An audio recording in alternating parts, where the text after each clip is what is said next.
मेरे प्रिय, सुबह तुम जैसे ही सोकर उठे, मैं तुम्हारे बिस्तर के पास ही खड़ा था।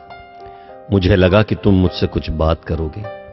तुम कल या पिछले हफ्ते हुई किसी बात या घटना के लिए मुझे धन्यवाद कहोगे, लेकिन तुम फटाफट चाय पीकर तैयार होने चले गए और मेरी तरफ देखा भी नहीं।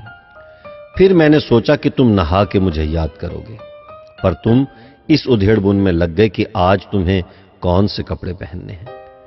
फिर जब तुमने ऑफिस जाने के लिए ट्रेन पकड़ी तो मैं समझा कि इस खाली समय का उपयोग तुम मुझसे बातचीत करने में करोगे, पर तुमने थोड़ी देर पेपर पढ़ा और फिर खेलने लग गए अपने मोबाइल से, और मैं खड़ा का खड़ा ही रह गया। मैं तुम्हें बताना चाहता था कि दिन का कुछ हिस्सा मेरे साथ बिताकर तो देखो, तुम्हारे काम और भी अच्छी तरह से होने लगेंगे, लेकिन तुमने मुझसे बात ही नहीं की। एक मौका ऐसा भी आया कि जब तुम बिल्कुल खाली थे और कुर्सी पर पूरे 15 मिनट यूं ही बैठे रहे, लेकिन तब भी तुम्हें मेरा ख्याल नहीं आया। दोपहर के खाने के वक्त जब तुम इधर उधर देख रहे थे तो भी मुझे लगा कि खाना खाने से पहले तुम एक पल के लिए मेरे बारे में सोचोगे, लेकिन यह भी नहीं हुआ। दिन का भी काफी समय बचा था।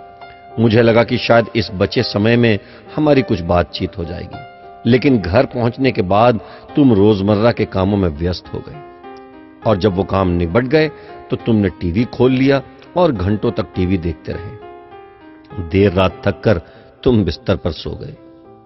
मेरा बड़ा मन था कि मैं भी तुम्हारी दिनचर्या का हिस्सा बनूं, कुछ वक्त तुम्हारे साथ बिताऊं, तुम्हारी कुछ सुनूं, तुम्हें कुछ सुनाऊं, कुछ मार्गदर्शन करूं तुम्हारा, ताकि तुम्हें समझ आए कि तुम किस लिए इस धरती पर आए हो और किन कामों में उलझ गए हो। लेकिन तुम्हें समय ही नहीं मिला और मैं मन मार कर ही रह गया।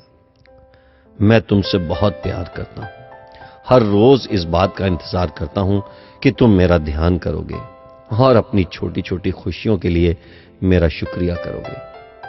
पर तुम तभी आते हो जब तुम्हें कुछ चाहिए होता है।